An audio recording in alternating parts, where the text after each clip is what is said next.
복음과 하나님의 계획 2부 성경신학 무엇이 그 내용인가 15장 광야의 시험입니다. 간추린 성경 역사 민수기 신명기입니다. 시내산에서 이스라엘 백성에게 율법을 주신 후에 하나님께서는 그들에게 약속의 땅에 들어가서 그 땅을 차지하라고 지시하셨습니다. 그러나 그들은 가나안의 주민들을 두려워한 나머지 그렇게 하기를 거절하였습니다. 이로써 그들은 하나님의 약속에 대한 자신들의 믿음 없음을 보였습니다. 그래서 애굽에서 나온 기성세대는 여호수아와 갈렙만 제외하고 모두 광야에서 방황하다 죽었습니다. 이스라엘은 그 친족이 되는 에돔과 모압과 암몬의 땅을 빼앗는 것은 금지되었습니다. 하지만 이스라엘을 적대하던 다른 모든 나라들과는 싸워 승리하였습니다. 마침내 애굽을 떠난 지 40년이 되어 이스라엘은 요단강 동편에 있는 모압 지역에 이르렀습니다. 여기서 모세는 백성들로 하여금 가나안 땅을 차지할 준비를 시키고 여호수아를 그들의 새로운 지도자로 위임하였습니다. 먼저 하나님의 이름을 지닌 이스라엘입니다. 이 출애굽 구속, 시내산 율법 수여, 이 성막 임재는 이 하나님께서 이스라엘에게 행하신 일들인데요. 이 일들의 의미는 이 새로운 한 나라 곧 이스라엘이 하나님의 백성으로 다시 태어난 사건이라는 것입니다. 족장들, 즉 아브라함, 이삭, 야곱에게 주어진 하나님의 약속이 본질을 갖추게 된 사건이기도 하죠. 이 출애굽 구속 시내산 율법 수여 이 성막 임재 이후 이스라엘 백성의 목적지는요. 이 새로운 에덴 동산이 되는 약속의 땅 가나안입니다. 광야를 거쳐 지금 가나안 땅으로 들어가려고 하는 중이죠. 이렇게 가나안 땅으로 들어가려는 이스라엘을 향한 하나님의 축복 선포가 있는데요. 민수기 6장입니다.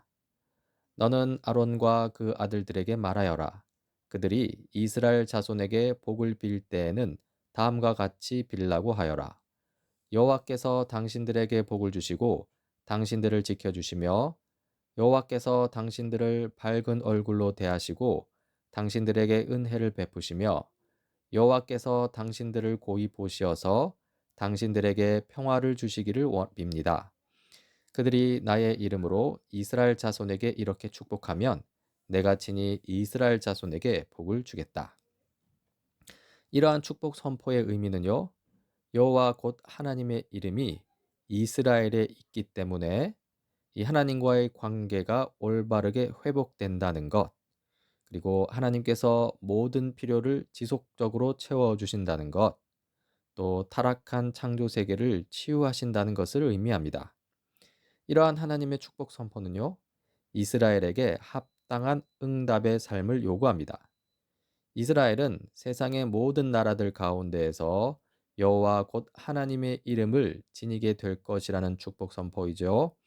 따라서 제3계명이 가르치는 바 이스라엘은요. 여호와 하나님의 이름을 불명예스럽게 만드는 삶을 살아서는 안 됩니다. 너는 네 하나님 여호와의 이름을 망령되게 부르지 말라. 여호와는 그의 이름을 망령되게 부르는 자를 죄 없다 하지 아니하리라. 출애굽기 20장 7절 말씀입니다. 다음으로 성막 중심의 통치인데요. 여기서 모세 및 제사장의 역할을 볼 수 있습니다. 이 하나님 나라로서 이스라엘 나라의 조직과 관리에 있어서 이 성막은 매우 중요합니다. 그리고 모세는요, 성막에서 자신의 독특한 직무, 이 선지자 직무와 제사장 직무를 담당하는데요. 즉, 하나님께서 모세에게 성막 안에 있는 시온소, 그러니까 이 지성소 안에 있는 언약궤 덮개에서 계속 말씀하시고요. 특히 그 나라를 어떻게 운용할지에 대한 자세한 사항을 계시해 주시는데요. 그때 이 모세는 그 계시된 말씀에 따라 백성을 이끌어야 한다는 것입니다. 이러한 성막 통치의 의미는요. 이스라엘 백성과 함께 하시는 하나님을 보여줍니다. 이 성막이 건립되자 낮에는 구름이 밤에는 불이 성막 위에 머물러 있음으로써 주님의 임재하심을 나타내었습니다. 그리고 하나님께서 실제로 이스라엘 백성 가운데 거하신다는 느낌은 성막 위 구름이 이스라엘을 인도하는 데에서 더욱 증폭됩니다. 그리고 또한 성막 통치는 이스라엘 백성을 인도하시는 하나님을 보여줍니다. 구름이 성막 위로 떠올라 이동을 시작할 때 이스라엘 백성은 그 구름을 따라가야 합니다. 구름이 쉴 장소에 이르러 멈출 때까지 이스라엘 백성은 계속 이동해야 합니다. 이렇게 이스라엘 백성은 약속의 땅 가나안을 향해 순례하는 백성이고요. 그때 하나님께서 이스라엘 백성과 함께 하십니다. 이 성막 통치는 또한 이스라엘 백성을 위해 앞서 싸우시는 하나님을 보여줍니다. 하나님은 이스라엘 백성에게 복을 주시려는 목적 때문에 이스라엘 백성을 위해 싸우시는 전사이십니다. 이 구름이 움직여서 출발할 때 그리고 멈출 때 모세의 간구에서 나타나는데요. 민수기 10장입니다. 낮이 되어 그들이 진을 떠날 때면 주님의 구름이 그들 위를 덮어 주었다. 괴가 떠날 때 모세가 외쳤다. 주님 일어나십시오. 주님의 원수들을 흩으십시오. 주님을 미워하는 자들을 주님 앞에서 쫓으십시오. 괴가 쉴 때에도 모세가 외쳤다. 주님, 수천만 이스라엘 사람에게로 돌아오십시오. 정리합니다. 하나님의 이름입니다. 하나님의 이름 이 여호와는 이스라엘에게 있습니다. 이것은 하나님 나라의 새로운 관계를 의미하는 것입니다. 이스라엘이 하나님의 백성이 되었다는 것이죠. 다음으로 언약 파기자 이스라엘 1세대입니다. 이 반역하는 이스라엘과 하나님의 자비가 곳곳에 나타나는데요. 이스라엘 백성의 반역은 너무나 자주 발생하는 거의 일상사였습니다. 그러나 하나님의 은혜는 참으로 놀랍습니다. 계속적으로 반역하는 백성에 대한 그 하나님의 인내와 선하심은 다함이 없는데요. 이보다 하나님의 은혜를 더 잘 예증하는 것은 없습니다. 이 반역하는 이스라엘과 하나님의 자비에 대한 몇 가지 사례를 살펴보자면요. 먼저 금송아지 반역 사건입니다. 출애굽기 32장 1절입니다. 백성은 모세가 산에서 오랫동안 내려오지 않으니 아론에게로 몰려가서 말하였다. 일어나서 우리를 인도할 신을 만들어 주십시오. 우리를 이집트 땅에서 올라오게 한 모세라는 사람은 어떻게 되었는지 모르겠습니다. 이 금송아지 사건은 우상 숭배 사건인데요. 이 의도적으로 여호와 하나님의 이름을 거절하고 다른 신을 섬기려는 시도는 아니었다 할지라도 분명히 하나님의 계시를 거절한 행위였고요. 이것은 이스라엘 백성 자신들의 타락한 지식을 더 신뢰하는 행위였습니다. 한편 다른 일부 사람들의 주장대로 금송아지가 하나님의 형상으로서 하나님을 대신하는 그 일종의 우상이 아니라 오히려 하나님을 위한 일종의 대좌, 이 받침대였다 할지라도 이 금송아지는 죄악된 상상의 산물로서 잘못된 신개념을 나타내는 것입니다. 우상숭배라는 것이죠. 이 금송아지 반역 사건에 대한 하나님의 대응은요, 자비를 베푸심입니다. 은혜이죠. 하나님은요, 범죄한 이스라엘 백성을 위한 모세의 중보로 그 백성을 멸망하시려는 뜻을 거두십니다. 제발 진노를 거두시고 뜻을 돌이키시어 주님의 백성에게서 이 재앙을 거두어 주십시오. 모세가 이렇게 간구하니 주님께서는 뜻을 돌이키시고 주님의 백성에게 내리시겠다던 재앙을 거두셨다. 다음으로 아론과 미리암의 반역 사건입니다. 이 아론과 미리암의 반역 의지가 나타나는데요. 아론과 미리암은 하나님께서 세우신 모세의 독특한 선지자 역할에 의문을 제기하면서 하나님에 대한 반역 의지를 간접적으로 드러냅니다. 모세가 구스 여인을 데리고 왔는데 미리암과 아론은 모세가 그 구스 여인을 아내로 맞았다고 해서 모세를 비방하였다. 주님께서 모세와만 말씀하셨느냐? 우리와도 말씀하시지 않았느냐? 이에 대해서 하나님께서 심판하시는데요. 하나님께서 아론과 미리암을 꾸짖으시고 징벌하십니다. 주님께서 아론과 미리암을 부르셨다. 그들에게 말씀하셨다. 나의 종 모세는 다르다. 그는 나의 온 집을 충성스럽게 맡고 있다. 그런데 너희는 어찌하여 두려움도 없이 나의 종 모세를 비방하느냐? 주님께서 그들에게 진노하시고 떠나가셨다. 아론이 미리암에게로 다가갔다. 살펴보니 그 여인은 악성 피부병에 걸린 것이었다. 하지만 하나님은 이 모세의 중보를 통해 결국 용서하시는데요. 모세의 중보로 인하여 심판 가운데 은혜를 베푸시는 것이죠. 모세가 주님께 부르짖어 아뢰었다. 하나님 비옵니다. 제발 미리암을 고쳐 주십시오. 주님께서 모세에게 말씀하셨다. 그를 이레 동안 짐 밖에 가두었다가 그 뒤에 돌아오게 하여라. 이 짐 바깥에서 다시 돌아온다는 것은 약성 피부병이 낫게 되었음을 의미합니다. 다음으로 가나안 정탐꾼들의 불신입니다. 이스라엘의 모든 반역 중에서 특히 이스라엘 백성이 약속의 땅으로 들어가기를 거절한 일은요, 하나님의 인내하심을 가장 크게 시험한 일이었습니다. 사실 가나안 땅은 출애굽의 목적지였기에 더욱더 그러합니다. 이 정탐꾼들의 반역 의지는 민수기 13장에서 나타나는데요. 그들은 모세에게 다음과 같이 설명하였다. 그렇지만 그 땅에 살고 있는 백성은 강하고 성읍들은 견고한 요새처럼 되어 있고 매우 큽니다. 우리는 도저히 그 백성에게로 쳐올라가지 못합니다. 그 백성은 우리보다 더 강합니다. 그러면서 그 탐지한 땅에 대하여 나쁜 소문을 퍼뜨렸다. 그리고 또 이스라엘 백성의 반역 의지도 나옵니다. 온 회중이 소리 높여 아우성쳤다. 백성이 밤새도록 통곡하였다. 온 이스라엘 자손이 모세와 아론을 원망하였다. 온 회중이 그들에게 말하였다. 차라리 우리가 이집트 땅에서 죽었더라면 더 좋았을 것이다. 그런데 주님은 왜 우리를 이 땅으로 끌고 와서 칼에 맞아 죽게 하는가? 차라리 이집트로 돌아가는 것이 좋겠다. 참으로 큰 반역 의지죠.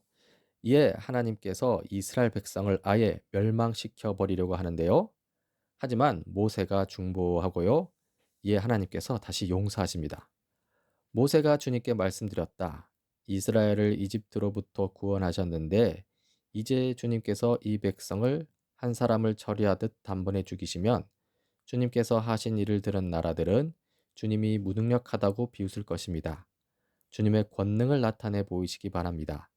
이제 주님의 그 크신 사랑으로 이 백성의 죄를 용서하여 주시기 바랍니다. 주님께서 말씀하셨다. 너의 말대로 용서하겠다. 하지만 이러한 반역은 상처를 남겼습니다. 이 출애굽 때 이적을 경험하고 또 이 원망하는 이스라엘 1세대는요. 비록 멸망을 면하긴 하였으나 이 약속의 땅 가나안에 들어갈 수 없고 이 40년 동안 광야에서 방황하다가 죽게 됩니다. 다만 신실했던 여호수아와 갈렙은 새로운 세대와 함께 약속의 땅으로 들어갈 수 있었죠. 마지막으로 불뱀 노뱀 사건입니다. 이스라엘 백성은 또다시 원망하는데요. 이스라엘 백성들은 하나님과 모세를 원망하였다. 어찌하여 우리를 이집트에서 데리고 나왔습니까? 이 광야에서 우리를 죽이려고 합니까? 먹을 것도 없습니다. 마실 것도 없습니다. 이 보잘것없는 음식은 이제 진저리가 납니다. 이에 하나님은 독사 불뱀을 보내어 심판하십니다. 그러자 주님께서 백성들에게 불뱀을 보내셨다. 그것들이 사람을 무니 이스라엘 백성이 많이 죽었다. 역시 이것도 이 모세의 중보 가운데 하나님은 노뱀으로 그 백성을 구원하시는데요. 모세가 백성들을 살려달라고 기도하였다. 주님께서 모세에게 말씀하셨다. 너는 불뱀을 만들어 기둥 위에 달아 놓아라. 물린 사람은 누구든지 그것을 보면 살 것이다. 이렇게 이스라엘 반역 사건들이 알려주는 몇 가지 사실들이 있습니다. 먼저 첫 번째 사실은요, 이 인간의 비참한 현실입니다. 이스라엘 백성은 도저히 언약을 지킬 수 없다는 사실이죠. 이 하나님을 향한 반역 의지가 계속해서 나타났습니다. 또 두 번째 사실은요, 그럼에도 불구하고 하나님의 자비와 은혜가 계속해서 베풀어진다는 사실입니다. 이스라엘 백성의 불신실함과 실패가 이 하나님의 신실하심을 결코 압도할 수 없다는 것이죠. 이렇게 하나님의 무한한 자비와 은혜에 대해서 이스라엘 백성이 취해야 할 마땅한 반응은요, 바로 믿음입니다. 하나님이 이스라엘 백성을 구원하시기 위해 세우신 노뱀을 이스라엘 백성은 믿음으로 바라봐야 한다는 사실에서 나타나는데요. 구원하시려는 하나님의 자비와 은혜를 믿지 못하여서요. 노뱀을 보지 않으면 결국 죽게 되는 것이죠. 이렇게 반역 사건들의 본질을 보자면요. 그 본질은 믿음 없음입니다. 이 하나님의 약속들의 본질은 하나님의 백성이 하나님께서 주신 땅에서 그들의 주님이신 하나님과 언약 관계 속에서 살아가는 것입니다. 그러나 이스라엘 백성은 적과 꿀이 흐르는 땅을 거절합니다. 이는 하나님께서 정말로 그들에게 그 땅을 주셨다는 것을 믿지 않았기 때문입니다. 즉, 하나님을 신뢰하지 않기 때문이죠. 정리합시다. 이스라엘의 반역성입니다. 이스라엘의 반역성은 그 언약 관계가 아직 불완전하다는 것을 보여줍니다. 그러나 이스라엘의 불신실함은요, 하나님의 신실하심에 의해 채워질 것입니다. 이제 새로운 세대를 준비시킴 2세대입니다. 여기서는 신명기가 주로 다루어지는데요. 이 신명기의 배경은 이 출애굽한 지 40년 후 요단 동편 모압 평야입니다. 이 출애굽을 경험하고도 불순종한 1세대는 모두 죽었죠. 그리고 새롭게 어른이 된 2세대가 모여 있고요. 지금 이들은 가나안 땅 진입을 눈앞에 두고 있습니다. 이 신명기의 내용은요. 이 모세가 선포한 말씀으로 이루어져 있습니다. 이 모세는 새롭게 어른이 된 2세대를 향하여 언약에 신실할 것을 다시 명령합니다. 그러니까 미래 세대들을 위한 언약 갱신이고요. 또 언약을 갱신하시는 하나님을 볼 수 있습니다. 신명기의 내용을 보면요. 이 하나님의 언약적 사랑, 그리고 그에 대한 응답으로서 사랑하라는 명령을 볼 수 있습니다. 먼저 하나님의 언약적 사랑을 이야기하는데요. 이 신명기 초반부에서 민수기에 해당하는 기간 동안에 있었던 이스라엘 역사를 간추리면서 강조하는 것이 있습니다. 그것은 광야에서 드러난 이스라엘 백성의 불신실함과 반역에도 불구하고 이스라엘 백성에 대해서 하나님 자신의 약속을 이루시기 위하여 놀라운 일들을 행하시는 하나님의 언약적 사랑입니다. 이러한 하나님의 언약적 사랑은요, 이스라엘 백성으로 하여금 순종의 삶을 요청합니다. 이 하나님의 언약적 사랑을 바탕으로 이스라엘 백성이 순종해야 할 언약의 규정들을 되풀이하여 말하는데요.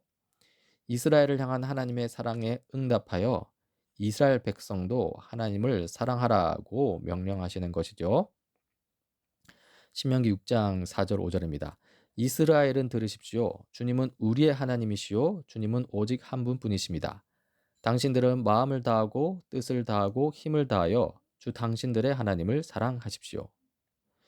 이렇게 이 모세오경에서 무엇보다 중요한 것은 출애굽 사건입니다. 이 출애굽에서 보이신 이 하나님의 구속의 사랑 때문에 그 사랑을 근거로 해서 이스라엘 백성에게 순종하라는 요구가 주어진다는 것이죠. 또한 이 신명기는요, 이 하나님의 선하심과 또 그에 대한 응답으로서 책임을 다하라는 명령을 보여줍니다. 먼저 하나님의 선하심입니다. 이스라엘을 선택하시고 자신의 백성에게 언약의 복을 주시는 하나님의 선하심을 강조하죠. 그리고 그 하나님의 선하심에 근거하여 이스라엘 백성의 책임을 강조하는데요. 이스라엘 백성은요, 하나님의 거룩한 백성으로서 그에 걸맞은 삶을 살아야 할 책임을 거듭 기억해야 했습니다. 만일 이스라엘 백성이 그러한 책임을 거절한다면요, 그것은 자연스럽게 언약의 복을 거부하는 결과가 될 것이고요. 이러한 반역은 이 복의 철회를 가져올 뿐만 아니라 저주를 불러들이는 것이기도 했습니다. 이제 선택의 원리를 살펴보고자 합니다. 이 하나님께서 이스라엘 백성을 선택하신 이유는요, 이 하나님의 주권과 하나님의 사랑입니다. 이 신명기에서 하나님께서는 이스라엘을 선택하심이 자신의 절대적인 주권에 의한 것임을 말씀하십니다. 이 선택은요, 오로지 하나님의 사랑의 신비에 의해서만 설명될 수 있습니다. 하나님은 사랑하심으로 선택하신다는 것이지요. 신명기 7장 7절 8절입니다. 주님께서 당신들을 사랑하시고 택하신 것은 당신들이 다른 민족들보다 수가 더 많아서가 아닙니다. 그런데도 주님께서는 당신들을 사랑하시기 때문에 당신들 조상에게 맹세하신 그 약속을 지키시려고 강한 손으로 당신들을 이집트 왕 바로의 손에서 건져내어 주신 것입니다. 이러한 선택의 목표는요, 이스라엘 백성을 하나님의 백성다운 삶으로 이끌기 위함입니다. 이러한 선택의 목표는 이스라엘이 좋은 땅, 즉 새로운 에덴, 가나안에서 하나님의 백성이 되게 하시는 것입니다. 주 당신들의 하나님이 당신들을 데리고 가시는 땅은 좋은 땅입니다. 샘물이 나고 시냇물이 흐르는 땅이며 먹을 것이 모자라지 않고 아무것도 부족함이 없는 땅입니다. 주 당신들의 하나님이 당신들에게 주신 옥토에서 당신들은 배불리 먹고 주님을 찬양할 것입니다. 이렇게 하나님의 백성으로 선택받은 이스라엘이 취해야 할 태도는요, 바로 겸손입니다.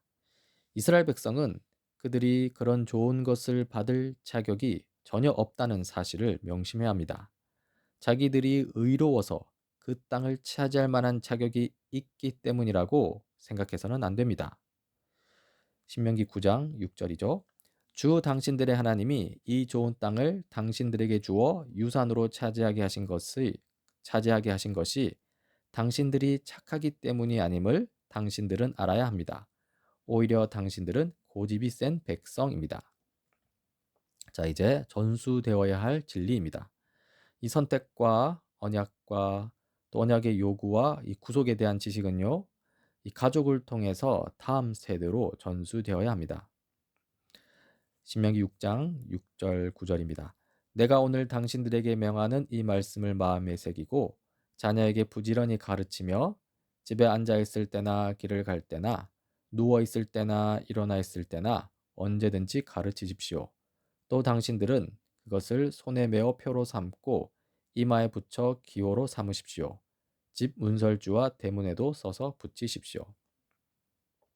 이스라엘 백성이 이 호기심 많은 자녀에게 해줄 수 있는 율례와 규정들에 대한 유일한 설명은요, 이스라엘 백성을 이집트의 노예 상태에서 자유롭게 해준 구속이라는 이 역사적 사건을 알려주는 것이었습니다. 이제 준비는 끝났습니다. 모세의 시내는 저물고요, 새로운 지도자 여호수아가 서게 됩니다. 이 모세는 하나님의 선지자로서 자신의 마지막 강화 가르침을 이스라엘의 각 지파에게 복을 선포함으로써 마무리합니다. 그리고 모세는 모압 땅에서 죽습니다.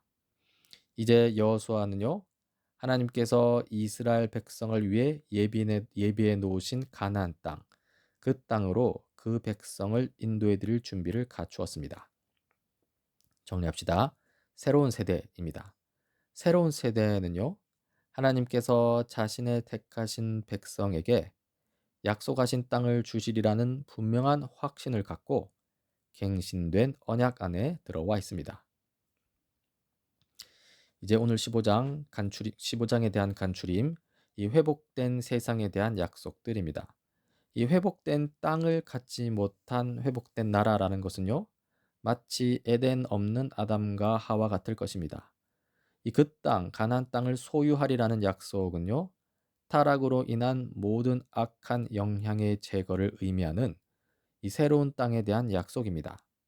그러한 땅은 오직 믿음으로만 받을 수 있는 하나님 나라의 한 부분입니다. 이 그림을 보자면요, 아브라함을 비롯한 족장 시대 이후 이제 모세 시대 때입니다. 이때 하나님 나라의 주권자는 여호와 하나님이시고요, 하나님 나라의 국민은 이스라엘 백성입니다. 하나님 나라 백성인 거죠. 그리고 하나님 나라의 영토는 이제 출애굽하여 이스라엘 백성이 향하고 있는 이 여호수아의 인도 아래 들어갈 바로 그 땅, 가나안 땅입니다. 오늘 15장의 주요 주제들은 다음과 같습니다. 한번 복기해 보십시오. 하나님의 이름, 하나님께서 자기 백성과 함께 거하심, 약속된 땅, 이스라엘의 불순종. 중심 낱말들은 다음과 같습니다. 복과 저주, 믿음, 우상 숭배.